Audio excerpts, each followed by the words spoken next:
እኔ ራሴ መላእክቶቹ መጥራት ይችላል። ወታደሮች መጡ። እዚህ አሁን ምንድነው ወዴት ነው እየመጣን ያለነው? ስልጣኑን እየፈተሽን ነው ማለት ነው። መለኮታዊ ስልጣን አለኝ አለ። ስልጣኑ ሄዶ ከኢየሱስ ክርስቶስ ትምህርት ጋር ይገጥማል። እኔ መለኮትን ተክቼ የፈለኩትን ማድረግ እችላለሁ ከሚሉ ነገሮች ተጠንቀቁ ምናምን ሲባል ሰው ማዳመጥ አይፈልግም። ታዲያ የሆነ ነገር ተናግሬ መርገም እችላለሁ። ልክ እንደ እግዚአብሔር አክት ማለት ይችላል። ስብከቶቻቸው መሃል ምሳሌዎችን የፈጠሩ ህዝቡን አእምሮ አዘጋጃል። ለዛ አድርግ ቀድሞ አሁን እዚህ ጋር ነው አለው። ግን ያ መሪ ያዘጋጀ ያለው ምዕመኑ ነገ ላይ ከመስመር ወጣ ምትል ከሆነ ኦሬዲ ጭንቅላቴን ቀድሜ ያዘጋጅ ይቻላል። አጥቢ የሆነ ነገር ላድርግ ይችላል። አሁን ምንድነው የተንሻፈፉ ትምህርቶች ውጤት ነው። አሁን ከዳ አንድ አይነት አገልጋይ እኮ ነው ተናግሮ ትዳር ተበጥሞ እንደ አይነት አገልጋይ ተናግሮ ወንድሜ ሞተ የሚሉ ሰዎች መጀመሪያ አይምሯቸው ለክርስቶስ ጤናማ ትምህርት ተጋልጦ ነበር ወይ ብለው ምላስ የትውልድን ሩጫ የማቃጠል እስከ ሲኦል ድረስ የመክት ኃይል አለው የሚለውን ነገር ይወስዷትና ከአውዱ ውጪ ትንቢቶቹ የሚናገራቸው ትንቢቶቹ ከእርግማን ጋር ከጥፋት ጋር ከክፋት ጋር ከመጥፋት ጋር ከደም መፍሰስ ጋር በተያያዘ ብቻ በዛት ከሆነ ሌላ ጥበብ ነው።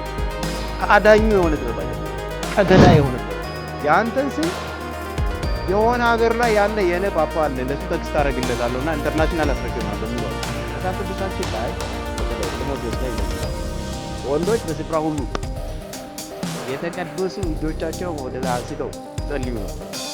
ታዲያ እጁ በወንጌል ስም በመነገድ እጁ ላይ የቆሸሸ ገንዘብ ካለ አልፎ ደግሞ አስረግዞ ውርጃን በማስፈጸም ነፍስ ግድያ ውስጥ የተሳተፈ እጁ የቆሸሸ ሰውዬ ያ የቆሸሸውን እጁ ወደ ላይ አንስቶ ረግሞ ይሆንብኛል ብሎ እንደታስባል።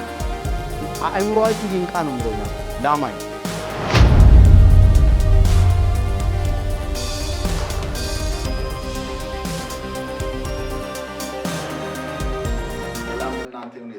ተመልካቾቻችን እንግዲህ ዛሬ ደግሞ ይህ ባላንስድ ላይፍ የተሰኘው ዝግጅታችን ነው። በዚህ በባላንስድ ላይፍ ዝግጅታችን መጽሐፍ ቅዱሳዊ ሚዛናቸውን የጠበቁ ትምህርቶችን ወደ እናንተ ይዘን የምንቀርብበት ነው። እናንተም ደግሞ ይህ እውነት ነውን ብላችሁ እንድትመረምሩ የእግዚአብሔርን ቃል እንድታጠኑ ለማበረታታት ያዘጋጀነው ዝግጅት ነው። ዛሬ እንግዳችን ነቢይ አዲሱ ነው።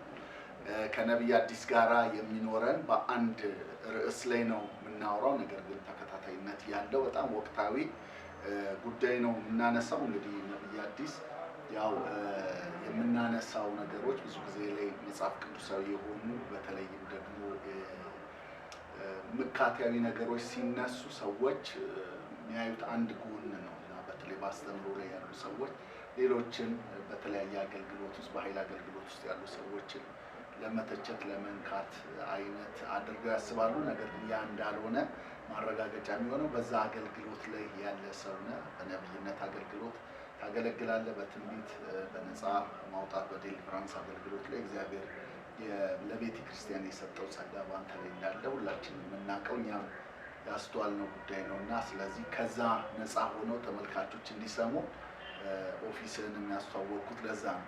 እንግዲህ ዛሬ ሞር ከእርግማን ጋር በተያያዘ ነው የምናነሳው። ነገር ግን የመጀመሪያ መክፈቻችን የምናደርገው እንግዲህ ብዙ ጊዜ ላይ የምንሰማው በአሁን ዘመን ላይ አገልጋዮች የሚናገሩት እርግማን አለ። አገልጋዮች ስንል ያው በዋናነት በቤተ ክርስቲያን መሪዎች፣ የመድረክ ላይ የቃል አገልጋዮች፣ የትንቢት አገልጋዮች ወይም በአምስቱ ኦፊስ ላይ ያሉ አገልጋዮች የሚናገሩት የእርግማን ቃል በሰዎች ላይ የሚፈጥረው ፍርሃት አለ። ብዙ ምስክርነቶችም እንሰማለን። አንዳንዶች ከቸርች ሲወጡ ወይም ከዛ ከነበሩበት አጥቢያ ሲለቁ እናገርብሃለሁ ይህንን የሚል ነገር እንሰማለን። በትክክል ያላገለገለ በትክክል ያልሰራ ሰው ሲያዩ አገልጋዮች የሚናገሩት የሟርት ቃል አለ እና ያንን በተመለከተ እስቲ በመጀመሪያ ደረጃ ያ ነገር ይሰራል የሚለውንና አገልጋዮች እዚህ ድረስ ስልጣን አላቸው ወይ የሚለውን እስቲ እሱን አንሳለን። አዎ ፓስተር እንዴት ነው? አሁን ያው ነገሮችን ሁሉ ወስደን ከእግዚአብሔር ቃል አንፃር ነው የምናየው። ወንጌል በሰው ፍቃድ የመጣ አይደለም፣ ወይም ደግሞ ክርስትና በሰው ፍቃድ አይደለም የመጣው። ክርስትና የመጣው በእግዚአብሔር አብ ፍቃድ፣ አብ ልጁን ለሰው ልጅ መስዋዕት ባደረገው ስርዓት መሰረት ነው የመጣው። እዚህ አሁን ሟርት በተለይ ያው በእኛ ጊዜ ላይ አገልጋይ የሚለው ስያሜ ከረንትሊ በተለይ የኃይል አገልግሎት አቅጣጫ ላይ የኃይል አገልግሎት የምንለው ይሄ ፈውስ፣ ነፃ ማውጣት፣ ትንቢት እንደነዚህ ነገሮች ዙሪያ የሚያገለግሉ ሰዎች ከሌላ አገልጋይ የተቀባ እግዚአብሔር ሰው የሚል ስያሜ የመስጠት ምናምን ነገሮች እኚህ ልማዳዊ ነገሮች አሉን እኛ ጋር እና ከዛ ጋር ተያይዞ አብሮ ደግሞ ምንድነው የመጣው እነዚህ ሰዎች ቢራገሙ የሆነ ነገር ደርስብናል፣ ፍርሃቶች አሉ በየቦታው እነዚህ ነገር አለ። ግን ምንድነው እርግማንና የሟርት ቃል የሚለው ጉዳይ ከመጽሐፍ ቅዱስ አንጻር ስናየው እነዚህ ሰዎች ይሄ ኦቶሪቲ ያላቸው የሚለው ጋር ስንመጣ እግዚአብሔር አምላክ የልጁ ኢየሱስ ክርስቶስን አዳኝነት እንዲሰብክ ነው አንድ አገልጋይን የላከው። የመጀመሪያው ጎል ይሄ ነው። የልጁ ኢየሱስ ክርስቶስን አዳኝነት በመስበክ ሂደት ውስጥ አገልጋዩ ዋጋ እንዲከፍል ነው የተላከው። አገልጋዩ ዋጋ እንዲከፍል እንጂ አገልጋዩ ሰዎችን ዋጋ እንዲያስከፍል አይደለም። ስለዚህ አንደርላይን የምናደርገው የመጀመሪያ ነገር ምንድነው? ከፊት ለፊት የነበሩ ሐዋርያቶች ዋጋ አስከፍለው ሄዱ ወይስ ዋጋ ከፍለው ሄዱ ከሚለው ነው የሚጀምረው። የእምነት አባቶች ዋጋ ከፍለው ሄዱ ወይስ ዋጋ አስከፍለው ነው ሄዱት? እዛ ጋር ነው ያለው ጉዳዩ ማለት ነው። እና ምናልባት ይሄንን አንደርላይን አድርገን ሌላ ጉዳዮችን እየጠየቀኝ በደንብ እያብራራው ብሄድ ጥሩ ነው ያስባለሁ። ጥሩ ነው ያነሳው። ግን ከኃይል አገልግሎትም ባለፈ መልኩ የሚያስተምሩ ሰዎችም ይህን ነገር ሲያደርጉ ይሰማል እና ብዙዎችም ይጠይቃሉ። ለምሳሌ ያክል አስተማሪ የሆነ ቤተክርስቲያን የሚመራት አጥቢያ ላይ አንዳንዶች የምናገርብ ነገር ይደርስብሃል፣ ስለዚህ ተጠንቀቅ፣ እንዲህ ትሆናለህ ብለው ሲያስፈራሩት ወይም ደግሞ ያንን ቃል በማውጣት ረግምሃለሁ በማለት እንደሚያስፈራሩ እንሰማለን እና አገልጋይ የእርግማን ስልጣን አለው ወይ የሚለውን ነገር እንዴት ታየዋለህ? ኦኬ፣ ወደዛ ስንመጣ መጽሐፍ ቅዱሳችን ላይ በአንደኛው ክፍል በደንብ የምናብራራው ይሆናል። ከመጽሐፍ ቅዱስ አንጻር አጠቃላይ እርግማን ምንድን ነው ከመጽሐፍ ቅዱስ አንጻር የሚለው ጋር ማለት ነው ስንመጣ ግን ምንድነው ይሄን መጽሐፍ ቅዱሳችንን ስናጠና በሁለት ካቴጎሪ ነው የሚያስቀምጠው። እርግማን የሚባለውን በሁለት ካቴጎሪ ያስቀምጣል። አንደኛ እግዚአብሔር አምላክ የተሳተፈበት ቃሉ እውቅና የሰጠው እና በጥንትም የነበረ አሁንም ቀጥሎ ጊዜ ላይ የሚሰራ የእርግማን አይነት አለ። እሱም ደግሞ ቀጣዩ በደንብ የምናወራው ይሆናል ማለት ነው። አሁን ሁለተኛውና በዋናነት ለማኒፑሌሽን ሰዎችን ኮንትሮል ለማድረግ ሰው ለመቆጣጠር የራስን ፍላጎት ለማስፈጸም የሚደረግ የእርግማን አይነት አለ። ከዚሁ ቃል የምንማረው ማለት ነው። እና አሁን እንረግማለን፣ የሆነ ነገር እናደርጋለን፣ የምናገረው ቃል የሆነ ነገር ሊሰራብህ ሊያደርግብህ ይችላል የሚለውን ነገር የሚያደርጉ ሰዎች የእግዚአብሔር ቃል ላይ ያለውን ኦቶሪቲ በመከተል ያለው የእርግማን አይነት አይደለም፣ ወይም ደግሞ እግዚአብሔር የተሳተፈበት አይደለም ፈጽሞ። ይሄንን ወዴት ነው የምንወስደው? አንደኛ ጌታ ኢየሱስ ክርስቶስ እንደዚህ አይነት አካሄዶችን እንዴት ነው መስመር ያሳዘው? ምን አይነት አቅጣጫ ሲዟል ከመጽሐፍ ቅዱስ ላይ? በጌታ ኢየሱስ ክርስቶስ የአገልግሎት ዘመን እንደነዚህ አይነት ልምምዶች በተወሰነ መንገድ ደቀ መዛሙርቶቹ ላይ ታይተው ነበር ወይ የሚለው ጋር እንሄዳለን። ምክንያቱም ነገሮችን የምንገመግመው በእግዚአብሔር ቃል ስለሆነ እና ያንን እንዴት ነው አቅጣጫ ሲያዘው? ቀጥሎ ደግሞ የምንገመግመው ከምን አንጻር ነው? በሐዋርያት አገልግሎት ዘመን ከኢየሱስ ክርስቶስ የወንጌልን ተልእኮ የተቀበሉ ሐዋርያቶች እነዚህ አይነት አካሄዶችን እንዴት ነው ገመገሙት? ገጥሟቸዋል ወይ? እንደዚህ አይነት አካሄዶችን ደግሞ እንደገመገሙ እንዴትስ ፈተው መስመር አስይዘው ሄዱ ከምለው ከሁለቱም ይዛን ነው ላይ ነው የምናስቀምጠው ማለት ነው። አሁን እዛ ላይ ጌታ ኢየሱስ ክርስቶስ አፕሩቭ ካደረገ በዛ ላይ ቆመን ኦኬ ይሰራል ብለን ጀጅ እናደርጋለን። ምክንያቱም የራሳችን ምልከታ አይደለም እዚህ ጋር ለማውራት የተቀመጥ ነው። ኢየሱስ ክርስቶስ አፕሩቭ ካደረገ አዋ ይሄ ነገር ይሰራል እናለን። ከእግዚአብሔር ቃል ጋር መሰረቱ ጋር ሄደው ስለገጠመ ሐዋርያቶች ደግሞ ያስቀመጡት የመሰረቱት መሰረት ላይ ሄዶ ደግሞ አሁንም ከገጠመ ኦኬ አፕሩቭ ተደርጓል እናለን ማለት ነው። አሁን ከዛ አንጻር ነው ጀጅ የምናደርገው እና በዚህ ጥያቄ ላይ ይሰራል አይሰራም የሚለው እግዚአብሔር ይህንን አገልግሎትና ስልጣንን ይሰጣል ይደግፋል የሚለው ጋር ስንመጣ የመጀመሪያው የምናነሳው በጌታ ኢየሱስ ክርስቶስ አገልግሎት ዘመን ላይ የገጠመ አንድ ታሪክ አለ። ጌታ ኢየሱስ ክርስቶስ ወደ ሳምራውያን መንደር የሄደ መጽሐፍ ቅዱሳችን ላይ ከፊት ለፊቱ ያዕቆብና ዮሐንስን ይልካቸዋል እንዲያዘጋጁ ማለት ነው። በዛ ቆርጦ ሊሄድ ነው። ሳምራውያን ጌታ ኢየሱስ ክርስቶስ በእኛ ከተማ አያልፍም ብለው ረዚስት አደረጉት፣ ተቋቋሙት ማለት ነው። ኢሚዲየትሊ በዛ ሰዓት የደቀ መዛሙርቶቹ ምላሽ የነበረው ምንድን ነው? እነዚህ ሰዎች ተቋቁመውናል፣ እኛን ተቋቋሙን። እዚህ እንደ ኤልያስ እሳት ወርዶ ትብላቸው እንበል ወይ? አሁን ምንድን ነው ጥፋት እንጥራባቸው ወይ መለኮታዊ ጥፋት እንጥራባቸው ወይ ነው ያሉት። ጌታ ኢየሱስ ክርስቶስ እንደዚህ አይነት በአገልግሎት ውስጥ እንደዚህ አይነት የሆነ ነገር የሚቋቋም ነገር ሲገጥምህ መለኮታዊ ጥፋትን ሰው ላይ መጥራትን የሚቋቋሙ ሰዎችን በአካድ በሊደርሺፕ ሊሆን ይችላል፣ በአገልግሎት ጎዳና እብን የምትናገረውን ትንቢትን የሚቋቋሙ ሰዎች ሊሆኑ ይችላሉ፣ ስብከትን የሚቋቋሙ ሊሆኑ ይችላሉ። ልክ አሁን በዚህ አይነት መጽሐፍ ቅዱስ አካሄድ መሰረት ማለት እና እነሱ ላይ መለኮታዊ ጥፋትን መጥራትን እንዴት ነው ኢየሱስ ክርስቶስ እዛ ጋር ኢንተርፕሬት ያደረገው? እንዴት ፈታው ይህን ጉዳይ ስንል ጌታ ኢየሱስ ክርስቶስ ለደቀ መዛሙርቶቹ ገሰጻቸው ይላል። ምን አይነት መንፈስ እንደሆነላችሁ አታውቁም። የሰው ልጅ የጠፋውን ሊያድን እንጂ ለጥፋት አይደለም የመጣው አላቸው። ኢሚዲየትሊ ደቀ መዛሙርቶቹ ከዚህ ነገር ተቆጠቡ። ከዛ በኋላ ያንን ሲደግሙት አናይም ማለት ነው። አንደኛው ኬዝ ይሄ ነው መጽሐፍ ቅዱስ ላይ። አሁን ጌታ ኢየሱስ ክርስቶስ እንደዚህ አይነት አካሄዶችን የኢየሱስ ክርስቶስ ንግግር ወይም ትምህርት እንደዚህ ይፈተዋል። አሁን እንደዚህ አይነት ሊሚድ ውስጥ ያለን አገልጋይ ምን አይነት መንፈስ እንደሆነልህ አታውቅም፣ የእኔ ተልእኮ የጠፋውን ለማዳን ነው ብሎ ነው የሚገስጸው። አንዱ እሱ ነው። ሁለተኛ የምናየው ደግሞ ጌታ ኢየሱስ ክርስቶስ በአገልግሎት ጎዳናው እየሄደ መንገድ ላይ ወታደሮች መጡ፣ የሚያዝበትና የሚሰቀልበት ጊዜ ሲደርስ። ከዛ ጌታ ኢየሱስ ክርስቶስን እንግዲህ ለእስራት ሊይዙት ነው። በዛ ቦታ ላይ ጴጥሮስ ወዲያው ሰይፍ ሲያነሳ እናያለን። አሁን ምንድን ነው በስልጣኑ የሆነ ነገር የማድረግ ነገር ነው። አሁንም አገልጋይ ነው። በአገልጋዩ በስጋም ቢሆን የሆነ ነገር የማድረግ ነገር ነው እዚህ ያለው። ጌታ ኢየሱስ ክርስቶስ ይሄንን ደግሞ እንዴት ነው ኢንተርፕሬት ያደረገው? አሁንም ሰይፍ ማንሳት ለኔ የኔን አገልግሎት ዲፌንድ ማድረግ ለኔ አያስፈልግም። ዲፌንድ ማድረግ ካስፈለገ እኔ ራሴ መላእክቶችን መጥራት እችላለሁ።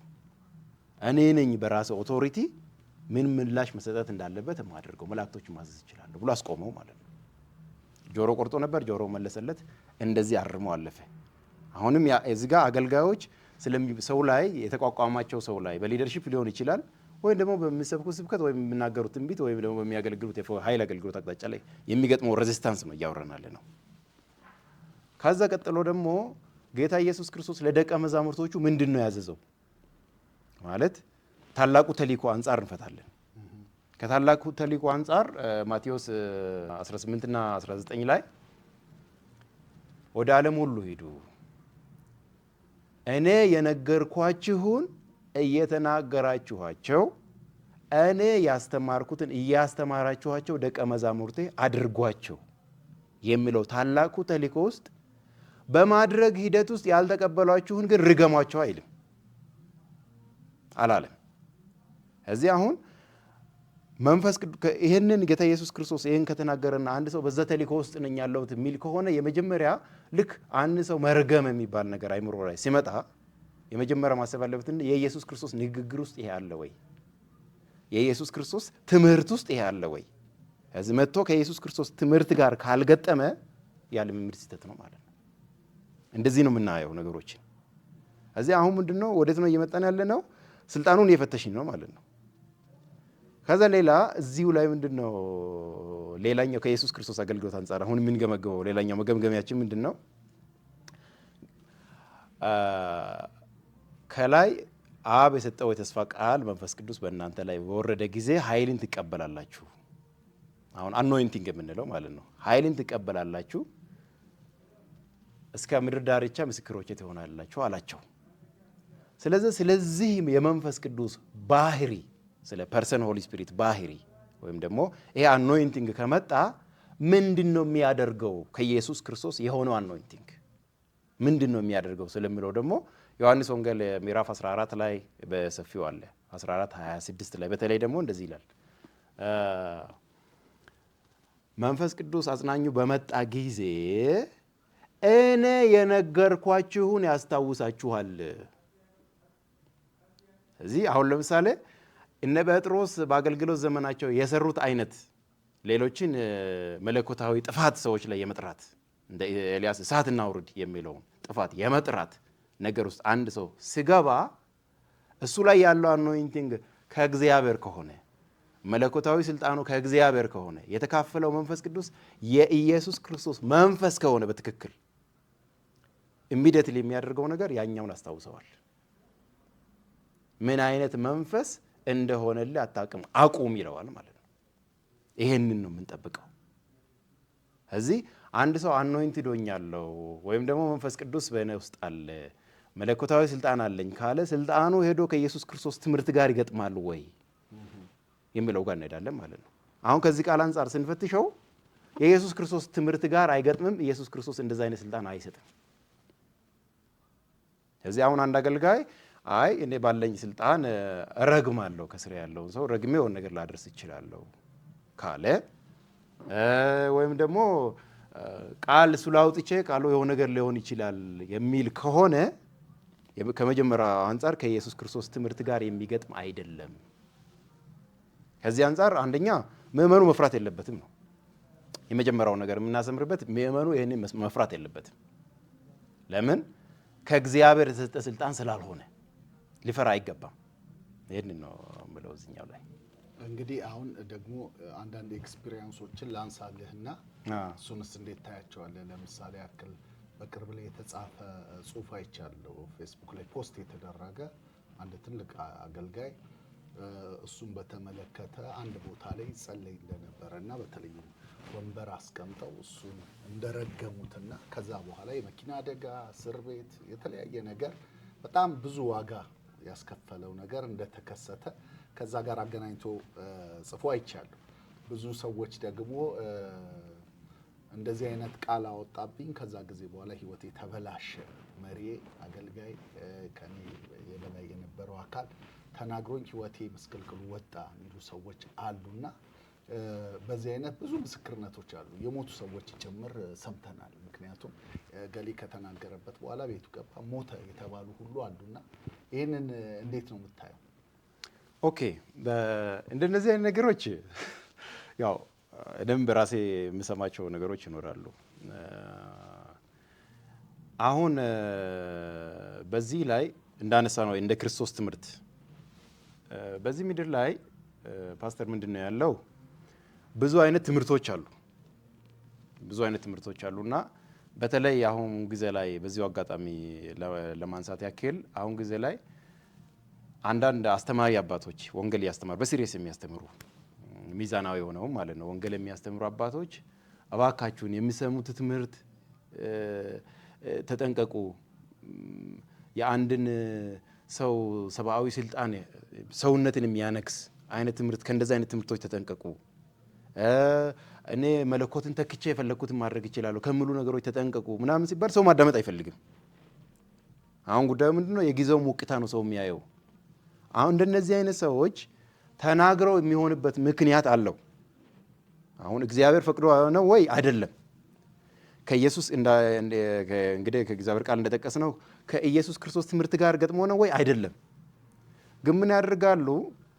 ልክ እንደነዚህ አይነት ንግግሮችን ሲናገሩ ህዝቡ በፍርሃት እንዲቀበልና በፍርሃት በዛ ነገር ስር እንዲወድቅ መጀመሪያውኑም በስብከቶቻቸው መሃል ምሳሌዎችን የፈጠሩ ህዝቡን አእምሮ ያዘጋጃሉ ለዛ እርግማን ቀድመው። አሁን እዚህ ጋር ነው ያለው ትሪኩ። ለምሳሌ እንዲህ የሚል ልምምድ ይኖራል። አትዊል በፈቃደ እኔ የሆነ የኔ ቃል የመፍጠር ኃይል አለው። የኔ ፐርሰናሊ የኔ ቃል የመፍጠር ኃይል አለውና አትዊል በፈቃደ የሆነ ነገር ተናግሬ መባረክ እችላለሁ፣ በፈቃደ የሆነ ነገር ተናግሬ መርገም እችላለሁ፣ ልክ እንደ እግዚአብሔር አክት ማድረግ እችላለሁ የሚል የትምህርት አይነት የሚከተሉ ሰዎች አሉ። የስብከት አይነት የሚከተሉ ሰዎች አሉ። አሁን አንድ ሰው የዚህ ትምህርት መጨረሻ ምንድነው የሚለውን አያይም። አንድ ሰው በፈቃደ አትዊል አሁን እግዚአብሔር መንፈስን ሱፐርቪዥን ተከትዬ ሳይሆን ይሄ የእግዚአብሔርን ፈቃድ በዛ ጉዳይ ላይ ጸልዬ የእግዚአብሔርን ቃል መሰረት አድርጌ ሳይሆን አትዊል በፈቃደ የሆነ ሰው መባረክ እችላለሁ፣ በፈቃዴ የሆነ ሰው መርገም እችላለሁ። እኔ እንደዚህ አይነት ፖዚሽን ላይ ነኝ ያለሁት፣ እንደ እግዚአብሔር አክት ማድረግ እችላለሁ የሚለውን ነገር ሲያራምድ ሰው በዛ ሰዓት ላይ ያለው ሞቅታ አንተም እንደዚህ መሆን ትችላለህ ሲባል አሜን ማለቱ ነው የሚያየው። ግን ያ መሪ ያዘጋጀ ያለው ምእመኑን ነገ ላይ ከመስመር ወጣ የምትል ከሆነ ኦልሬዲ ጭንቅላቴን ቀድሜ ያዘጋጀቻለሁ አትዊል የሆነ ነገር ላደርግብህ እንደሚችል አምኖ ተከትሎታል ለረጅም ጊዜ። እዚህ ልክ ነገ የሆነ አለመግባባት ወይ ችግር ሲፈጠር አትዊል በፈቃደ ረግመህ በፈቃደ ባሪከ የሆነ ነገር ሊባርክ ይችላል፣ በፈቃደ ደግሞ ረግመህ ልትረገም ትችላለህ ብሎ አእምሮ ለረጅም ጊዜ ስላዘጋጀው ልክ ሲናገር ሰውየው ላይ ይሆንበታል። አሁን ምንድነው የተንሻፈፉ ትምህርቶች ውጤት ነው ይሄ። የተንሻፈፉ ትምህርቶች መጨረሻቸው ይሄ ነው። እዚህ አሁን እንደነዚህ አይነት ነገሮችን የት ቦታ ነው የምናየው? ሆነብን የምንል አሁን ከላ አንድ አይነት አገልጋይ ኮነ ተናግሮ ትዳር ተበትኖ ነበር፣ እንዲህ አይነት አገልጋይ ተናግሮ ወንድሜ ሞተ፣ እንዲህ አይነት ነገር ተናግሮ የሆነ ነገር ሆነብን የሚሉ ሰዎች መጀመሪያ አእምሯቸው ለክርስቶስ ጤናማ ትምህርት ተጋልጦ ነበር ወይ የቆየው ነው የሚለውን የምንገመግመው። ለክርስቶስ ጤናማ ትምህርት ሳይጋለጥ ስለ የቆየ አእምሮ ነው ይሄ። ሰዎቹ የራሳቸውን ፍላጎት እነሱ ላይ ለመናገር ቀድሞውኑ በተንሻፈፉ ትምህርቶች ሲያዘጋጃቸው ነበር። አሁን ለምሳሌ መድረክ ላይ ቆመው እንደሚናገሩ አሉ። አንድ ጊዜ እያገለገልኩ ነበረ የሆነ ቦታ። ከዛ በሊደርሺፕ ውስጥ በጣም አገልግሎትን በተለያየ ነገር ለማበላሸት የሚንቀሳቀስ አንድ ማይታዘዘኝ ሰው ነበር። ከዛ አንድ ቀን አየሁት፣ በሲሪየስ ከርስ አደረኩት፣ ረገምኩት። ይሄን ከረገምኩት በኋላ ሁሉ ነገሮች ምስቅልቅሉ ወጣ ብሎ በምሳሌ በጉባኤ መሃል ይናገራል። አገልጋዩ መድረክ ላይ እየተናገረ እኮ ነው። አሁን ምእመኑ ይህንን ሲሰማ ቀጣዩ የምታረዳው እኔ ነኝ ብሎ ከዛች ቸርች እንደመውጣት ይቀጥላል እዛው ጉባኤ ላይ። ከዛ ወዲያው የሆነ አሁን የዛኛው ላይ እንደሆነ ነገር በምሳሌ ኦልሬዲ አዘጋጅቶታል። የሆነ አለመግባባት ሲፈጠር ይናገርበታል። ኦልሬዲ አምኖ አልቀጥለው። በተደጋጋሚ የሆነ ሰው ላይ የሆነ ነገር ተናገር ከሆነበት ብሎ አገልጋዩ በየመድረኩ ላይ በምሳሌ መሃል ሲያወራ እየሰማ አእምሮን ያዘጋጀ እየቆየ ነው፣ አላስተዋለም። እዚህ ነገር ያለ መግባባት ሲፈጠር ኢሚዲየትሊ ያ ነገር ይሆንበታል ማለት ነው። እግዚአብሔር ስለፈቀደ ነው አይደለም። የሚመኑ አእምሮ ለእንደዚህ አይነት የተሳሳተ አእምሮ የተሳሳተ ትምህርት እየተቃኘ ስለቆየ ነው። ይሄ ነው አሁን እንደዚህ አይነት ከይዝ ውስጥ ያላችሁ ሰዎችም ምናልባት አሁን ራሱ በተለያየ አይነት የሆነ አገልጋይ ጋር ከተጋጨው በኋላ በሆነ አይነት እሱ ሳይረግመኝ አይቀርም፣ ትዳሬ የተንገጫገጨ ነው፣ ጤናዬ ጥሩ አይደለም፣ ስራዬ በሆነ ነገር ውስጥ በጣም እዚህ ጋር ተከፈተ ሲል እዚህ ጋር ይዘጋል፣ እንዲህ የተቃየው ነው፣ ሳይረግመኝ አይቀርም ሆነ ቦታ ያል ምትልና በዛ አይነት ውስጥ ያላችሁ አገልጋዮችን በዚህ አጋጣሚ ወይም የመናኖች በዚህ አጋጣሚ የተማራችሁት ትምህርት የተጣችሁት የቆያችሁት ለእርግማን ለሚባሉ ዓለማዊ ልምምዶች የሚያዘጋጅ ነበረ ማለት ነው። በክርስቶስ ኢየሱስ የሆነ ከኢየሱስ ክርስቶስ መንፈስ የመጣ ነገር ብቻ እንደሚሰራበት ነው የሚያውቀው። በዚህ ኮንፊደንስ ነው የሚንቀሳቀሰው። ከእግዚአብሔር ቃል የሆነ ነገር ብቻ እንደሚሆንበት ነው የሚያምነውና የሚንቀሳቀሰው። እዚህ አሁን ምንድነው የመጀመሪያ ማስተካከል ያለባቸው እንደነዚህ አይነት ፍርሃት ውስጥ ያሉ ሰዎች ማስተካከል ያለባቸው ምንድነው? እየተመገቡ የነበሩት ነገር ለመጥፋት የሚያዘጋጅ ትምህርት ነውና ያ ከዛ ትምህርት ሰርክል መውጣት ነው ያለባቸው። እንደዚህ አይነት ልምምዶችን ከሚያጮሁ ቸርቾች መውጣት ነው ያለባቸው። ይሄ ነው መፍትሄው። ይሄ ነው እንደው በደንብ ክሊር ለማድረግ እንዲመቸን አንዳንድ ጊዜ ደግሞ ሚክስ የሚደረግበት ነገር አለና ተቀይጦ ምን ያለ ለምሳሌ ከዲሲፕሊን አንፃር መጽሐፍ ቅዱሳዊ ከሆኑ ነገሮች አንፃር አንስተው ሰዎች የሚያነሱት ነገር አለ። ለምሳሌ ጳውሎስ የተናገረውን በአንደኛ ቆሮንቶስ 5:5 ላይ ያለውን ሰው የኃጢአት ልምምድ ያደረገውን ያ የዝሙት አሰራርን በቤተ ክርስቲያን ያመጣውን ሰው ላይ ስጋውን ለሰይጣን አልፎ እንደሰጠ በመናገር እነሱም እንዲህ አይነት ስልጣን እንዳላቸው ሲጠቀሙበት እናያለን። እና ቃልም ጠቅሰው አንዳንድ ጊዜ ወይ ደግሞ በዕብራውያን ላይ 13 ላይ የተጻፈውን ቃል በመጠቀም ያለበለዛ ለነሱ ባትታዘዙ አይበጃችሁም፣ አይጠቅማችሁም የሚለውን ቃልም ይዘው እኔን ካልታዘዝክ የምናገርብህ ነገር ይደርሳል፣ በህይወት ላይ ጥሩ ያልሆነ ነገር ያጋጥማል የሚሉ አሉና ከዲሲፕሊንም አንጻር የሚደረጉ አንዳንድ ነገሮች ከዚህ ከእርግማን ጋራ ተገናኝተው እናያቸዋለን። እሱም ላይ ሀሳብ ካለ ኦኬ ፓስተር፣ አሁን ይሄኛው ጥያቄ ወዴት ይወስነናል? የመጀመሪያውን ጌታ ኢየሱስ ክርስቶስ ለእንደዚህ አይነት ልምምድ ምን አይነት አቅጣጫ አስቀምጦ ነው ያለፈው ከሚለው አንጻር ገምግመናል። ስለዚህ አሁን ይሄኛው ጥያቄ ወዴት ነው የሚወስደን? ሐዋርያቶች የበጎ ሐዋርያቶች የሚባሉት 12ቱና ቀጥሎ ደግሞ እነ ጳውሎስ በመልእክታቸው ለእንደነዚህ አይነት ነገሮች ምን አይነት አቅጣጫ ነው ያስቀመጡት የሚለው ፋውንዴሽን ላይ እንሄዳለን ማለት ነው። አሁን እዚህ ጋር ነው እንግዲህ የእንደዚህ አይነት እርግማኖችን ክላስ ፈቶ የምናየው። አንደኛው ጳውሎስ እንደዚህ አይነት እርግማን ክላሶችን እንግዲህ አሁን ጥያቄ ሊመጣበት ነው። እንደዚህ አይነት እርግማን ክላሶችን ሮሜ 12 ላይ ያልታደሰ አእምሮ ውጤት የሚል ስም ይሰጠዋል። ሮሜ ምዕራፍ 12 ከቁጥር 1 ከቁጥር 2 ጀምሮ ወደ ታች ስናነብ ምንድነው ስጋችሁን ለእግዚአብሔር ቅዱስና ሕያው መስዋዕት አድርጋችሁ አቅርቡ ይልና በአእምሮአችሁ መታደስ ተለወጡ እንጂ ይህንን ዓለም አትምሰሉ ይላል። እንግዲህ እቺ በአእምሮአችሁ መታደስ ተለወጡ እንጂ ይህን ዓለም አትምሰሉ፣ ይሄ የአእምሮ መታደስ እና ዓለምን መምሰል የሚለው የሐዋርያ ሥራ ምዕራፍ 2 አጠቃላይ መልእክቱ እስከ መጨረሻው ያለው ቁጥሮችን አውራው ማሰሪያው እዛ ጋር ነው ያለው። ከዛ በዛ ስር በአእምሮ መታደስ ስር ወደ ታች እያነበብን ስንሄድ ቁጥር 14 ላይ ምን የሚል ላይ እንደርሳለን? የሚያሳድዷችሁን መርቁ ይልና ከዛ ኋላ ድርብ ሰረዝ አድርጎ መርቁ እንጂ አትርገሙ ይላል። እዚህ ይሄ አገልጋይ አሁን ለምሳሌ ከውስጥ ይሆናል ማሳደድም የሆነ ነገር የሚደርስበት ወይ ከውጭም ከውስጥ ሆኖ ከውጭ ያሉ ሰዎችን እሱ ላይ በማስተባበር ይሆን ይችላል። በተለያየ አይነት መንገድ የሆነ ነገር የሚያደርስበት ሰው ነው ያለው እዛ ጋር። ለነዚህ አይነት ሰዎች ምላሹ ይላል ለምእመንም ለአገልጋይ የተጻፈ መልእክት ነው ይሄ። ከላይ እንደ ጸጋ ስጦታችን መጠን እንዳገልግል፣ ትንቢት እንደ እምነታችን መጠን እንተንብይ። ለምን ቅድም ያልነው እንትን አለ። ማንም ሰው ከተሰጠው በላይ በትዕብት የሆነን ነገር እንዳያስብ ይላል። ይሄንን ከምን አውድ ነው እያወራ ያለው?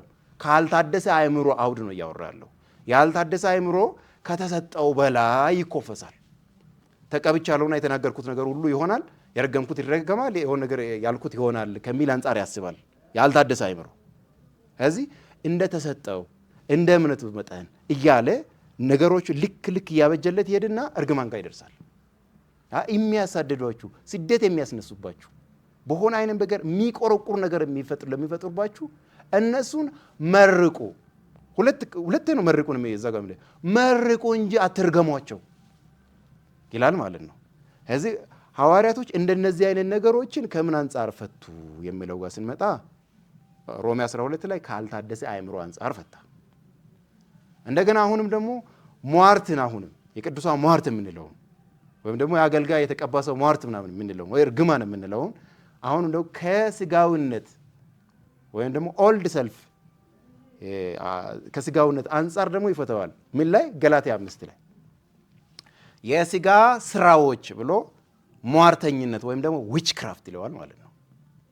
እዚህ አሁን በዛ ውስጥ ሲንቀሳቀስ ሰውየው የሟርትን ስራ ስራ የስጋ ስራ፣ የዓለም ስራ፣ ከዓለም ሲስተም የተዋስ ነው፣ ከወደቀው ሰው የመጣ በክርስቶስ ያልተቃኘ ማንነት ውጤት አድርገው ነው የተረጎሙት ማለት ነው። እንደዚህ አይነት ነገሮችን አሁንም ሐዋርያው ጳውሎስ የፈታበት መንገድ ነው። እንግዲህ ስልጣንን እዚህ ጋር አንድ ሰው አይ ስልጣን አለኝና የረገምኩት ወይ ደግሞ ያማረትኩበት በህብረትም ሊሆን ይችላል ሟርቱ። አሁን ቅድም እንዳነሳኸው በህብረት ተሰብስበው ረገሙኝ፣ አማረቱብኝ የሚባለውም አይነት ሊሆን ይችላል። በህብረትም ተሰብስበው አማረትም ሊሆን ይችላል። ይሄንን የዓለማዊነት ያልወደቀ ያልታደሰ ማንነት ውጤት ነው ይሄ የስጋ ስራ።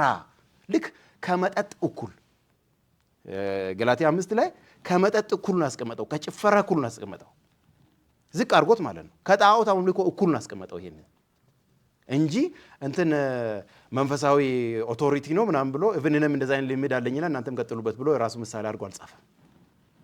እዚህ ሐዋርያ ጳውሎስ እዚህ ጋር ነገሮች እንዴት ነው ፈታው? ከዓለማዊነት ከስጋዊነት አንጻር ፈታ።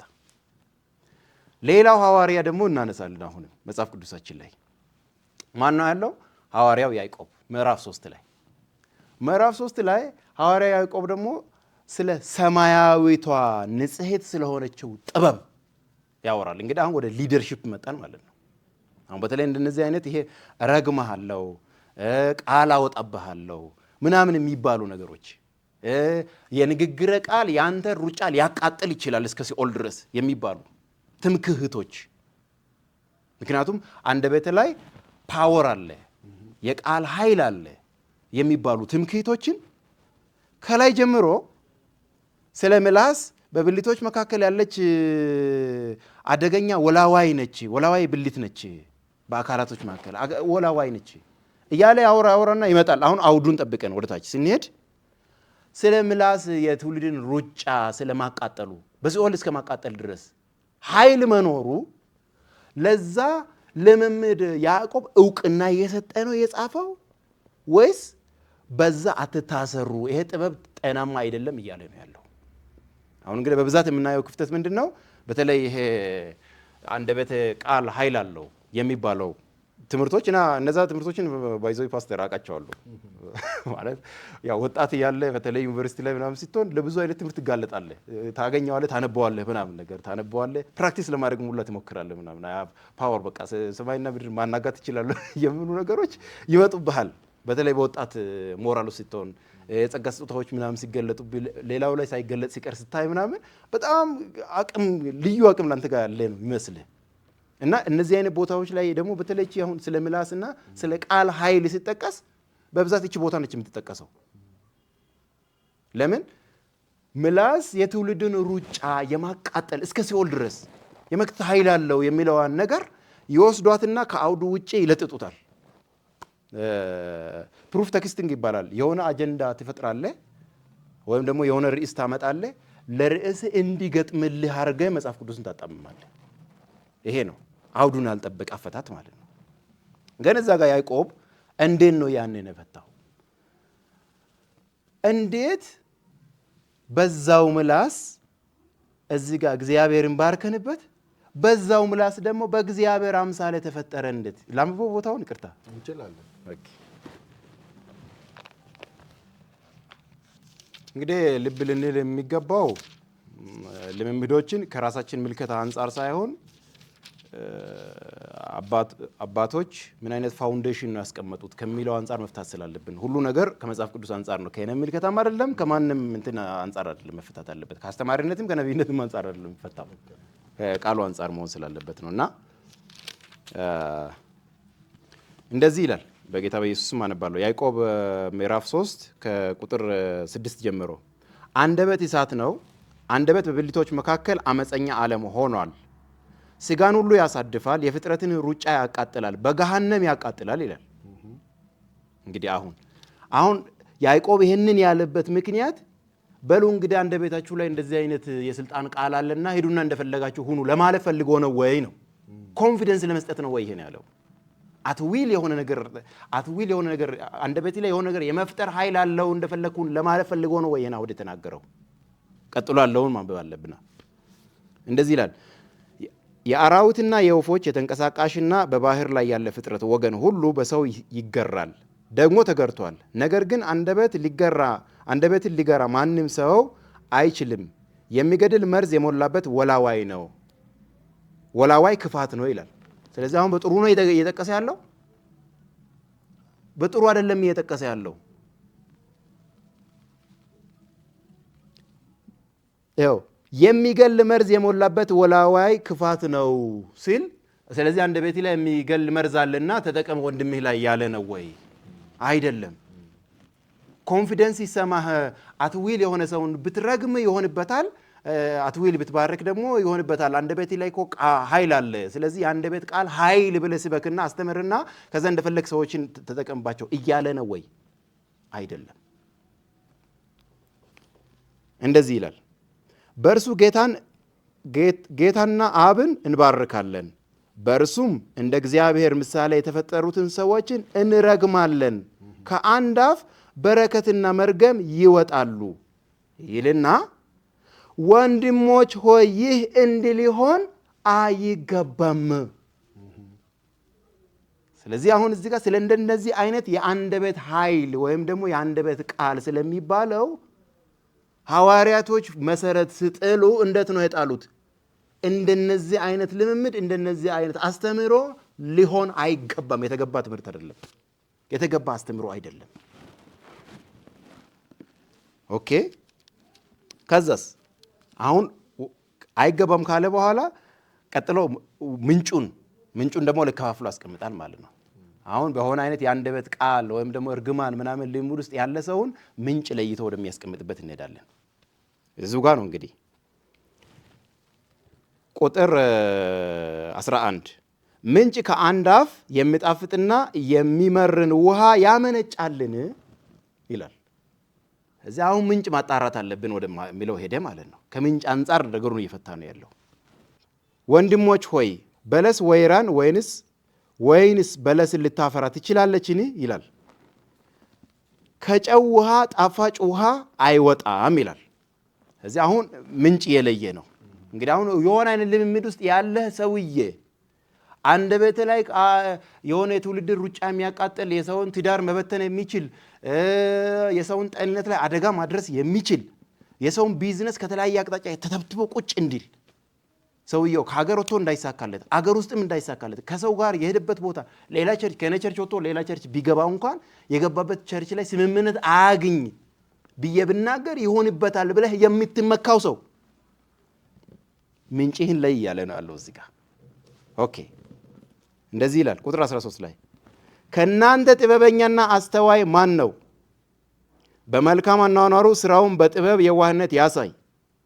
እንግዲህ አሁን ምንጭ ካታጎራይዝ ያደረገ ነው። ነገር ግን መራራ ቅናት፣ አድመኝነት በልባችሁ ቢኖርባችሁ አትመኩ፣ በእውነትም ላይ አትዋሹ። ይህ ጥበብ ከላይ የሚወርድ አይደለም። እንግዲህ አሁን አድመኝነት፣ መራራ ቅናት የሆነ አይነት ነገር ውስጥ ላይ ቁጣ ኖሮ ነው ይሄንን እርግማን የሚወልደው። እዚህ በዚህ አይነት ውስጥ ያለ ሰው አትመካ፣ ይሄ ጥበብ ከሰማይ የወረደ አይደለም ብሎ ጀጅ ያደርጋል እግዚአብሔር ቃል። ከዛስ ምንጩን ይናገራል ቁጥር 15 ነገር ግን የምድር ነው። ጳውሎስ ሮሜ 12 ላይ ምን ብሎ ነው የፈታው? ያልታደሰ አእምሮ ውጤት ነው ብሎ ነው። ከዛስ የሥጋ ነው። ጳውሎስ ገላትያ ላይ ምን ብሎ ነው የፈታው? የሥጋ ስራ ብሎ ነው የፈታው። ዊች ክራፍት እንደዚህ የትውልድን ደስቲኒ የማበላሸት የከርስ ቃልን ዊች ክራፍት የሥጋ ስራ ብሎ ነው ዲፋይን አደረገው። ይኸው እዚህ ጋር ደግሞ ይላል የሥጋ ነው። ከዛስ የአጋንንትም ነው። እንደውም የባሰ ካታጎሪ ደግሞ አለ። አንድ አገልጋይ ለምሳሌ እዚህ ጋር እንግዲህ የፈተነው ነውና አንድ አገልጋይ ለምሳሌ እኔ እኮ አንድን ሰው ረገምኩት ማለት በሆነ አጋጣሚ አዝኜ የሆነ ነገር አልኩ ማለት በቃ የሆነ ነገሩ ብትንትን ይወጣል ካለ ሰው አገልጋዩ ነው መፍራት ያለበት። አገልጋዩ መፍራት ማን ነው እየተጠቀመብህ ያለው? የትውልድን ሩጫ ለማቃጠል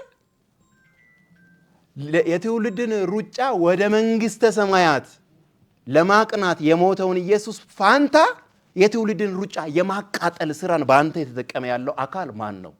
መፍራት አለበት። አይ 20 ዓመት 30 ዓመት እኮ ብዙዎችን አገልግሎ ተባርከንበታል። በመሃል ላይ ነው 20 ዓመትም 30 ዓመትም 40 ዓመትም አገልግሎ ሰዎችን ይባረኩበት። ልክ ጴጥሮስ ጌታ ኢየሱስ ክርስቶስን ተከትሎ እየሄደ መሃል ላይ ጌታ ኢየሱስ ክርስቶስ እንደ አብ ፈቃድ ከፊት ለፊት ያለውን ጽዋ ሊያነሳ ሲል ስለ ጽዋውን ስለማንሳቱ ሲያወራ ጴጥሮስ መጣና ይሄ አይሁንብህ አለ። በዛን ሰዓት ላይ ጌታ ኢየሱስ ክርስቶስ ዞር ብሎ ገሰጸው። ሂድ አንተ ሰይጣን አለ።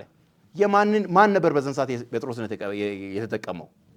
ሰይጣን ነው የተጠቀመበት። የማን ጥበብ ነበር በዛን ሰዓት ላይ በጴጥሮስ በኩል የመጣው? የአጋንንት ጥበብ ነበር። የሰውን እንጂ የስጋን እንጂ የእግዚአብሔርን ሐሳብ አታውቅም። ሰይጣን አለው አዘሰም ታይም ደግሞ የሰው አለው። ይሄው እዚህ ጋር ስጋና አጋንንት የምንለው ማለት ነው። አሁን አንድ ጴጥሮስ ታዲያ ሐዋርያ ተደርጎ አልተሾመም ወይ? በዛን ሰዓት ላይ ተሹሟል። እንግዲህ ጴጥሮስ ከዛ በፊት የነበረውን የአገልግሎትን ግምገማ የአገልግሎት ጉዞውን ግምገማ ብንገመግም አጋንንት በሱ እጅ አልወጣም፣ ወጥቷል። በሽተኛ በሱ እጅ አልተፈወሰም፣ ተፈውሷል። የሆነ ከተማ ሄዶ 72ቱ ሲላኩ በሱ እጅ ድንቅና ታምራት አልሆነም፣ ሆኗል። 12 ሆኖ ሲላኩ ድንቅና ታምራት አልሆነም፣ ሆኗል። ግን ምንድነው ኮንቲኒየስሊ ከእግዚአብሔር ጋር ያለን ፌሎሺፕ በእግዚአብሔር ፈቃድ ውስጥ መቃኘቱንና ኢየሱስ ክርስቶስ ሌሎችን ለማዳን መሰዋት የሚለው ነገር ሌሎችን ለማዳን ተሰዋ የሚለው የአገልግሎታችን ዋና አንኮር መሆን አለበት። መልቁስ መሆን አለበት። የሚሄደው ወንድሜ በእኔ ምክንያት ከምሰናከል እኔ ጠፍቼ እኔ ዋጋ ከፍዬ ወንድሜን ቢታደግ ይሻላል እስከ ማለት ድረስ እስከ መሰዋት ድረስ የሚል አቋም ይዘን ነው ወንጌል ማገልገል አለብን ማለት ነው። አለበለዚያስ ይሄ ኮራፕሽን መሀል ላይ ይገባል።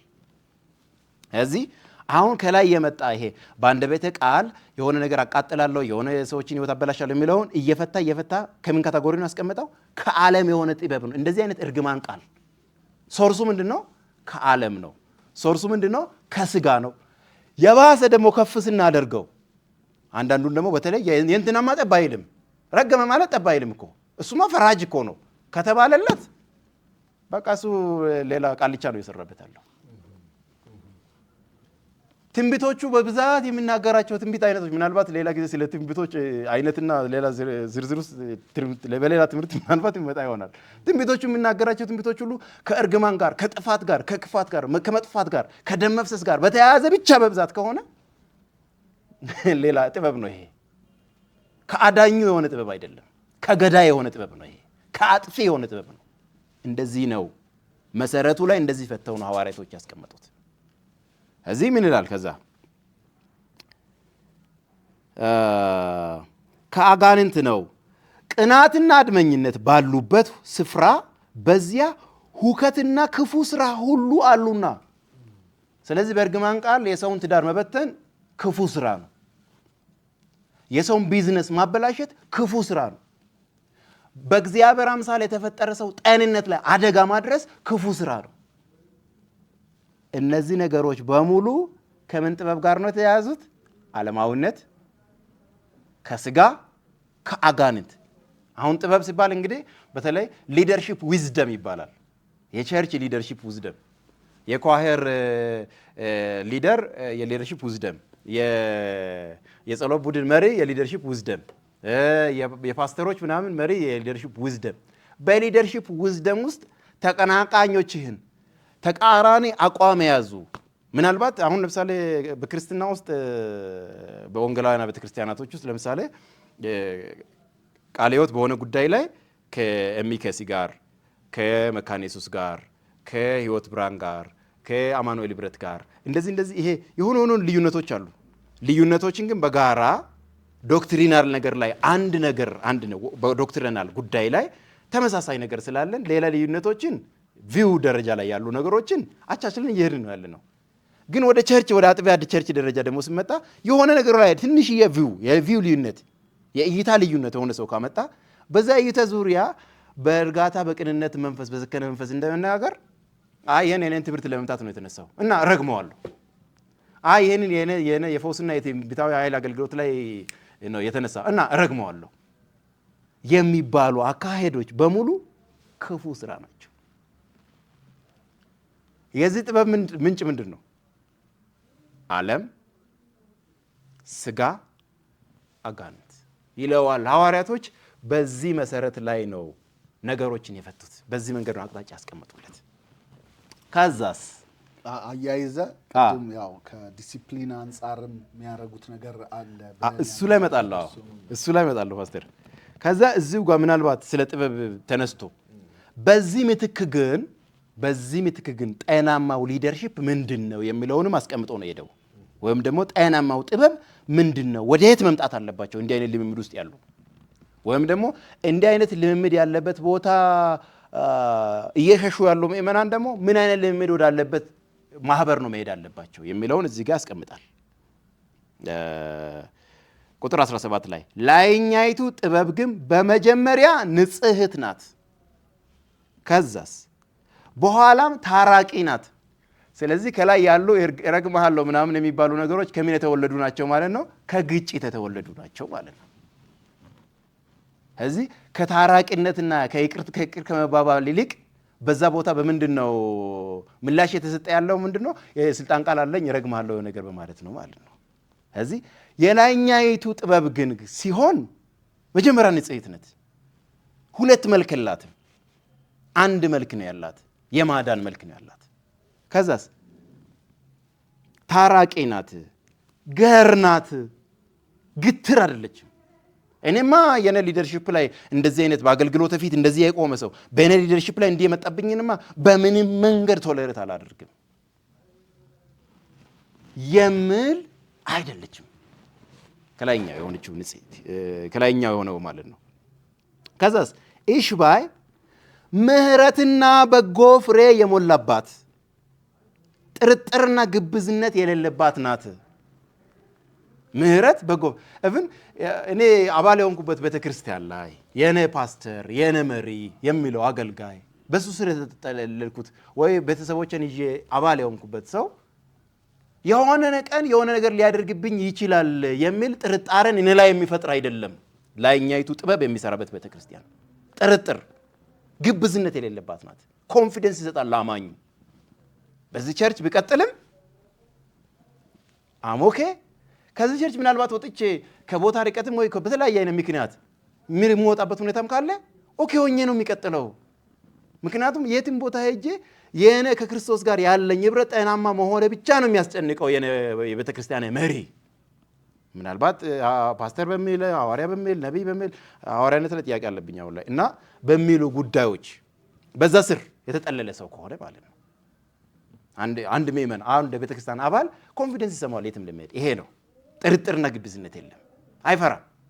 ከዛ ከሱ ቸርች ከወጣው በኋላ ምናልባት ወጥቼ ስሜን ያጠፋል ወይ ደግሞ ወይ ከውጭ ሆኖ ሌሎችን ከአባላቶችን ከቸርች ያስኮብልላል ብሎ ደግሞ ጠርጥሮኝ እንዳይረግመኝ እያለ እየፈራ አይኖርም። እብን ውስጥ ላይ ሆኖ እንኳን ጥፋት ቢሰራ እንኳን በዛ አይነት ጥበብ ውስጥ ያለች ሊደርሺፕ ውስጥ ምህረትና በጎ ፍሬ የሞላበት ሊደርሺፕ ስለሆነ ምህረት ይደረግልኛል የሚል ኮንፊደንስ አለው ማለት ነው አማኙ ጋር። ይሄንን ይፈጥራል ላይኛይቱ ሆነ። ከዚህ ተቃራኒ የሆነ ነገር በሙሉ አሁን ከዚህ ተቃራኒ የሆነ ነገር ውስጥ ከዚህ ተቃራኒ የሆነ ነገር እንቅስቃሴ የሚካሄድበት ቸርች ላይ ያለ ወይ በዛ አይነት አጥባስር የተጠለለ ምእመን ካለ ቶሎ ነው መንቃት ያለበት። አሁን ቶሎ መንቃት ያለበት ለምን? ላይኛይቱን ጥበብ አይደለም እዛ ቦታ እየሰራ ያለው። ከዛ የጽድቅም ፍሬ ሰላምን ለሚያደርጉ ሰዎች በሰላም ይዘራል ይላል። ሰላም ነው ኤክስፔክት የሚደረገው ሁሉ ቦታ ማለት ነው። አሁን የሐዋርያቶች እንግዲህ አሁን የተራጋሚ ሰዎችን በፈቃደ አንደበተ ላይ ኃይል አለ፣ የአንደበተ ቃል ኃይል አለው፣ ሩጫህን ሊያቃጥል ይችላል በሚል ኮንፊደንስ የሚንቀሳቀሱ ሰዎችን የሚያሳድዷቸውንም የሚራገሙ። በነገራችን ላይ ይሄ እንትንም ብቻ አይደለም፣ አሁን አገልጋይና ሊደርሺፕ ላይ ያሉትን ብቻ የሚመለከት ጉዳይ አይደለም እያወራናል ነው። በጸሎት ቡድን ደረጃ፣ በአማኝ ደረጃ በዝማሬዎቻችንም ሪፍሌክት ይደረጋሉ። አሁን ለምሳሌ የሆነ መዝሙር ስንኝ አለ። እኔ ዘማሪውን በግሌ በጣም ማከብረው የምወደው ዘማሪ ነው። ግን አሁን ሁሉም ነገር አይደለም ስንኛው ላይ የተናገሩት ቃል ይሁን ለራሳቸው ያጠመዱት ወጥመድ ዞሮ የያዛቸው ምናምን ምንድነው እያልክ ያለኸው? የሆነ ሰዎች የሆነ ቃል ተናግረውብሃል፣ መልሰህ እየተናገርክ ነው። አሁን ይሄ ባክ ቱ ዘ ሰንደር የሚባለው ማለት ነው። ወደ ላኪው መለስኩ ምናምን የሚባሉ ጸሎቶች እንዲህ እንትን ዳጋንንት ነው ወደ ሰዎቹ ነው። ምክንያቱም የሆነ ሰው እኮ ነው ያን ቃል ያወጣው፣ የሆነ ሰው ነው ያወጣው። በእግዚአብሔር መንፈስ ጤናማ ከሆነ የምትጸልየው የምታፈርሰው የዲያብሎስን ስራ ነው የምታፈርሰው። ዲያብሎስ ስራውን ነው የምታፈርሰው። ወይም ደግሞ ከሰዎች ጀርባ ያሉ አለቃት፣ ኃይላት፣ ስልጣናትን እነሱን ነገር ነው ውጊያህን የምታደርገው እንጂ ወደ ግለሰቡ ነው እያላካለሁ። አንድ ለምሳሌ ሟርተኛ ትዳር ይፍረሳል፣ የእሱ ትዳር እንዲፈርስ ወደ እሱ ላኮኝ ያልክ ነው። ይሄ የክርስቶስ ኢየሱስ ወንጌል አይደለም። ሐዋርያቶች ካስቀመጡት መሰረት ላይ ሄዶ አይገጥምም። እንደዚህ አይነት ልምምድና ትምህርት የተሳሳተ የተንሻፈፈ ይህ መጽሐፍ ቅዱሳዊ ልምምድ ነው። ይህ መጽሐፍ ቅዱሳዊ የሆነ ትምህርት ነው። ይሄ ሲውት የሆነ ትምህርት ነው ፈጽሞ ማለት ነው። አሁን እኔ አይደለም ያልኩት። ሐዋርያቶች በዚህ አይነት መንገድ የሚሄዱት እንዴት ነው ገመገሙት የሚለው ፋውንዴሽን ላይ ነው እያየናለ ነው። አሁን እንግዲህ ምናልባት አሁንም ከሐዋርያቶች አንደኛውን ልጥቀስ፣ ምናልባት ከሰዓት አንጻርም መልእክታችንን ጴጥሮስ እንዴት ፈታ። አንደኛ ጴጥሮስ ምዕራፍ 2 ላይ ስለ ጌታ ኢየሱስ ክርስቶስ ሲናገር እሱ ሲሰድቡት መልሶ አልተሳደበም፣ መከራን ሲቀበልም አልዛተም ይላል። ተመልከት እንግዲህ ይሄ ነው መሰረቱ። እዚህ የአንድ ሰው መንፈሳዊ ልምምድ ሲሰድብህ መልሰህ ሳትሳደብ፣ ሲሰድብህ መልሰህ መተሳደብ ምንድን ነው? የተናገሩት ቃል ሊሆን ለራሳቸው ስትል መልሰህ የተሳደብክ ነው። ወይም ደግሞ ባክ ቱ ዘ ሰንደር ወደ ላከው መለስኩ ስትል መልሰህ እየሰደብክ ነው ያለው። መልሰህ አማረተብኝ መልሰህ እያማረትክ ነው ያለው። ጠነቆለብኝ መልሰህ አንተም እየጠነቆልክ ነው ያለው። እንደ ገላትያ ምዕራፍ 5 አፈታት ማለት ነው። የሥጋ ስራ እያደረግክ ነው ያለው። በዛ ፈንታ ምን አድርግ ነው የተባልከው? ሐዋርያዊ መሰረት መርቅ ነው የተባልከው። ይሄ ነው ፋውንዴሽኑ። ከዛስ በጽድቅ ሲሰድቡት መልሶ አልተሳደበም፣ መከራ ሲያደርሱበት አልዛተም ይላል። መከራ ካደረሱበት ወገኖች እኮ ዋነኞቹ የገዛ ወገኖቹ ናቸው። የገዛ ወገኖቹ አይሁዶች ናቸው ዋነኞቹ። አልዛተም ይላል። እንደውም ማለደ። ከዛ ምንድን ነው በጽድቅ ለሚፈርደው ለአባቱ አሳልፎ ሰጠ ነው ብለው በቃ እግዚአብሔር ሆይ እኔ ፈቃዴን በማድረግ ላይ ነው ፎከስ የማደርገው፣ የራሱ ፈቃድ የለኝም ብሎ ነው የተው ጌታ ኢየሱስ ክርስቶስ። ኦኬ፣ ይሄ ሐዋርያቶች ያስቀመጡት የእምነት አባቶች ሐዋርያቶቹ መጽሐፍ ቅዱስ ላይ ያለው እውነት ያስቀመጡት ፋውንዴሽን ይሄ ነው። እዚህ ይሄ መሰረት ላይ ሄዶ የማይገጥም ምንም አይነት ትምህርት ልምምድ በሙሉ ፉርሽ ነው። እኔ አይደለም ያልኩት መጽሐፉ ነው። ይሄ ነው። እንደዚህ ነው የምንፈታው። ሌላ አሁንም ደግሞ ከጌታ ኢየሱስ ክርስቶስ አገልግሎት ውስጥ አንድ አሁንም አገልጋይም ደግሞ በተለይ በኃይል አገልግሎት የሚሆን በትምህርት ውስጥ ያለ ከኢየሱስ ክርስቶስም ደግሞ አንድ ቅድም አንስተናል። ከዛም አንድ ደግሞ በደንብ መታየት ያለበት አንደኛው ጉዳይ ምንድን ነው? ጌታ ኢየሱስ ክርስቶስ እንደዚህ ነው ያለው፣ የአባትን ፈቃድ እንጂ ፈቃድን ላደርግ አልመጣሁም፣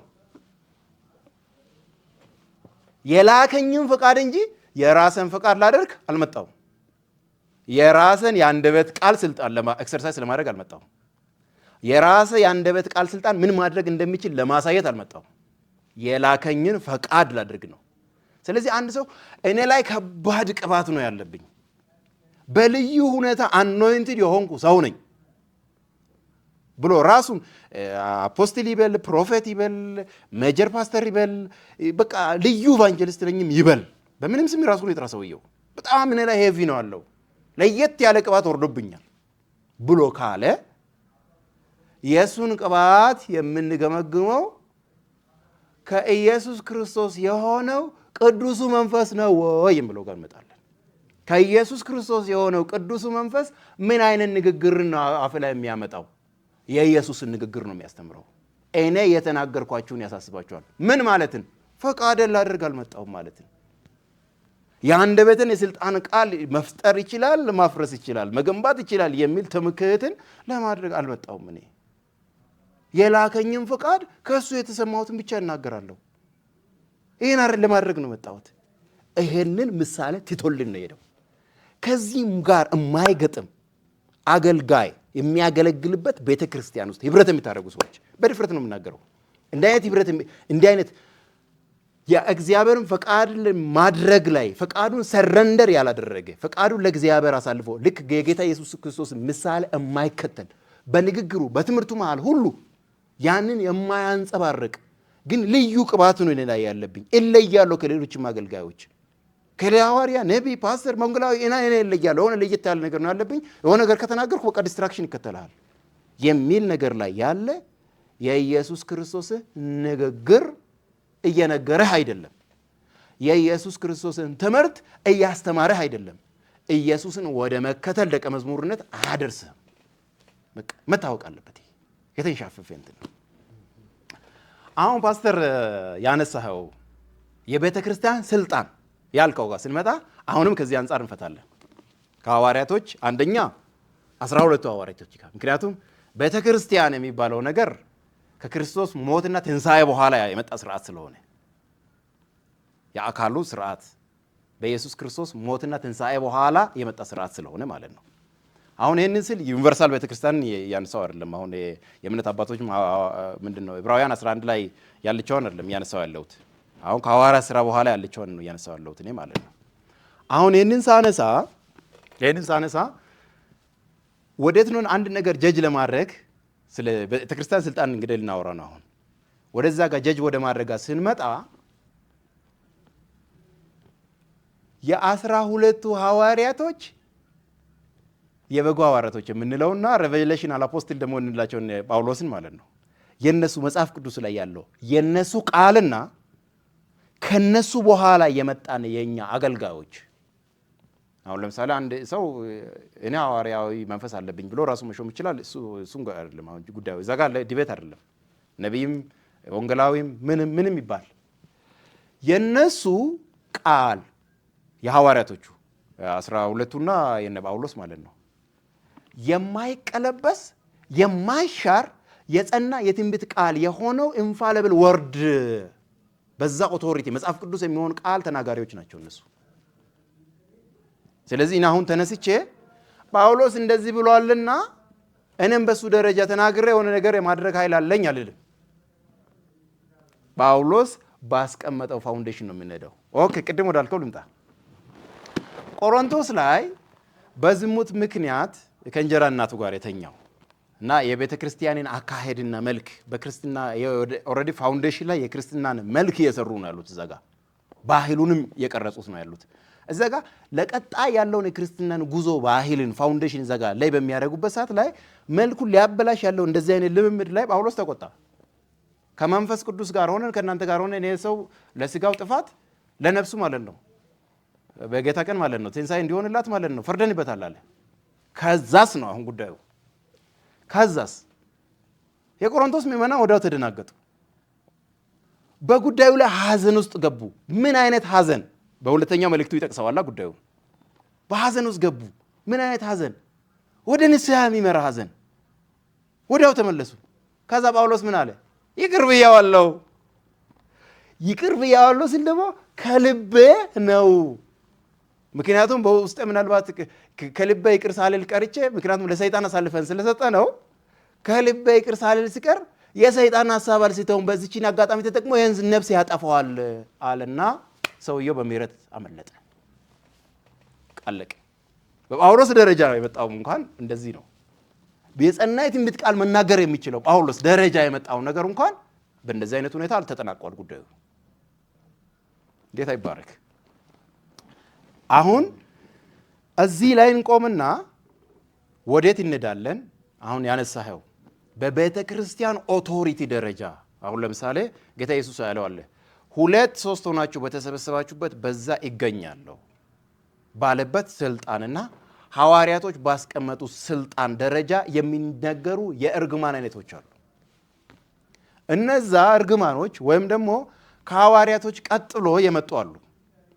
ከሐዋርያቶች ቀጥሎ የሐዋርያቶች ደቀ መዝሙር የነበሩ የእምነት አባቶች የምንላቸው አሁን ለምሳሌ ከስላሴ ዶክትሪን ጋር በተያያዘ ከነገረ ክርስቶስ ጋር በተያያዘ የተሳሳቱ ትምህርቶች በዘመናት መካከል በተነሱበት ሰዓት ላይ አባቶች ካውንስልስ ኦፍ ፋዘርስ ነው የአባቶች መማክርት ማህበር ተሰብስበው በማህበር ደረጃ ሲሁት ትምህርት ሲሁት ልምምድ እሱም ደግሞ ከወንጌል ተቃራኒ ቀጥታ ሰዎቹ በመቆማቸው ምክንያት እንደነዚህ አይነት ክላስ ውስጥ ያሉ ሰዎች ከሊደርሺፕ ፐርሰናሊ ካንተ ጋር አይደለም የተጣሉ ያሉት።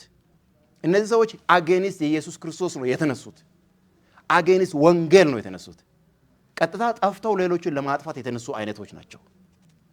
አሁን ለነሱ ደግሞ ይሄ በሰማይ በምድር ያሰራችሁ በሰማይ ታሰረ ይሆናል የሚል እኔም እሳተፍበታለሁ እግዚአብሔር ያለው እንደዚህ አይነት አሳልፈው የመስጠት አይነቱ በግለሰብ ደረጃ ሲካሄድ አናይም።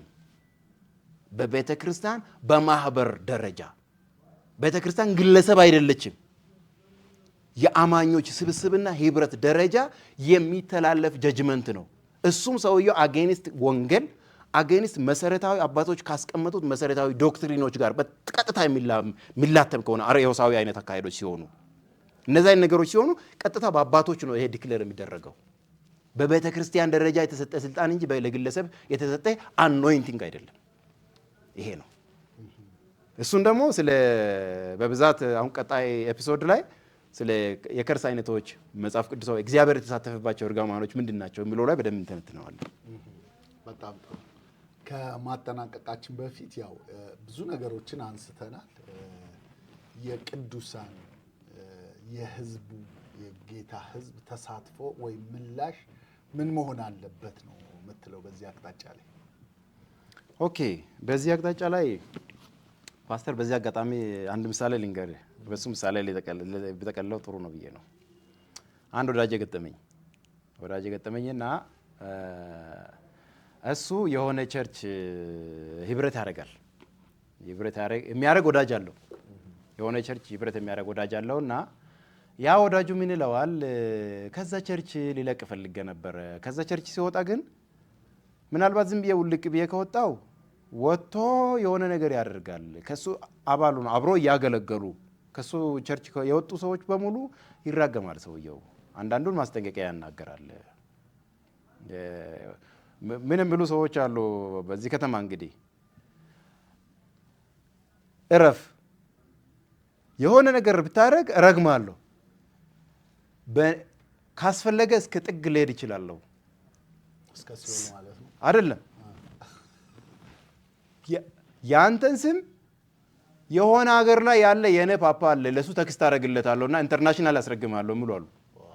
በዚህ ደረጃ የሚመኩ ሰዎች አሉ። እና ያ ሰው ጠየቀኝ፣ ነን እንደዚህ አይነት ነገር አለ እና እፈራለሁ አይነት ነገሮች ነው ነገሩ እና እንዴት ታየዋለህ የሚል ነገር ተነሳ። እኔ እዛ ቦታ ያነሳሁት በተለይ ለሁሉም ምእመን በዚህ አጋጣሚ መናገር የሚፈልገው መጽሐፍ ቅዱሳችን ላይ በተለይ ጢሞቴዎስ ላይ እንደዚህ ይላል፣ ወንዶች በስፍራ ሁሉ የተቀደሱ እጆቻቸውን ወደ ላይ አንስተው ይጸልዩ ነው ብለው። ስለዚህ የጠየቅኩት ጥያቄ ይሄ አገልጋይ ምናልባት በገንዘብ አቅጣጫ የሚታማበት ነገር የለውም ወይ? ዝርፊያ ውስጥ አይሳተፍም ወይ አልኩ። እሱማ አለ አይደል እንደተለመደ እኮ ነው አለኝ። ይረግማለሁ ባዩ ማለት ነው። ይረግማለሁ ባዩ ገንዘብ አቅጣጫ ላይ የሆነ የሚታማበት ነገር የለም ወይ? ይሄማ የተለመደ ነገር ያለ እኮ ነው አለኝ። ስለዚህ እጁ ቆሽሿል ማለት ነው አልኩት። ምናልባት ከተቃራኒ ጾታ ወይ ከሌላ ይሄ ዓለማዊ ርኩሰቶች ጋር በተያያዘ የሆነ ነገሮች ውስጥ መነካካት የለም ወይ አልኩ። እንዴ በስንት አለ ከሰው ከባለትዳሮች ጋርም ከትዳሩ ውጭም ሌላም ነገር የሚያደርጉ ከወጣቱም አሁን እንግዲህ ሰው ወድቅ ማይነሳም አይደለም እያልኩ አለሁት። ግን ምንድነው ተዘፍቆ መኖር ማለት ነው። እኮ አለ አይደል እንዴ ብዙ ጋር እንዴ ያለው አለኝ። አሁንም እጁ ቆሽሿል ማለት ነው አልኩኝ። ግን ሰው ላይ ሰው ሊኮ አስፈራርቶ አቅም ወይ አልኩኝ። ወንበዴ ማሰማራትም የተለመደ አይደል እንደ የሆነ ነገሮች እንዲህ ተቃራኒት ይሆንና ምናምን ብሎ ዛቻ ደውሎ መዛት የሚዚቱብኝ ሰዎችን አንተ ላይ ማሰማራት፣ ወንበዴ ማሰማራት፣ ማስደብደብ ሁሉ እኮ አለ አለኝ። ይሄን ነው አለኝ። እንግዲህ ማስደብደብ ሁሉ አለ፣ የሚያስደብድቡ አሉ። ታዲያ እጁ በወንጌል ስም በመነገድ እጁ ላይ የቆሸሸ ገንዘብ ካለ በሰሰኝነትና በተለያየ አይነት ነገሮች ውስጥ አልፎ ደግሞ አስረግዞ ውርጃን በማስፈጸም ነፍስ ግድያ ውስጥ የተሳተፈ ይሄ ሁሉ እጁን የቆሸሸ ሰውዬ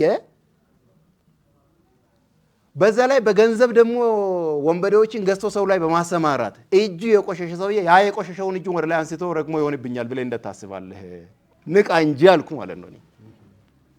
አንዳንድ ነገር በአእምሮ ደረጃ መንቃት አለበት ሰው። በወንጌል በመነገድ እጁ የቆሸሸ በምንዝርና በተለያየ ነገር ህይወቱ የቆሸሸ ሰውዬ ያ የቆሸሸውን እጅ ወደ ላይ አንስቶ የተቀደሰው እግዚአብሔር የእሱ እርግማን ጋር ተባብሮ አንተ ላይ ቃል አውጥቶ ይሰራል ብለህ እንዴት ታምናለህ?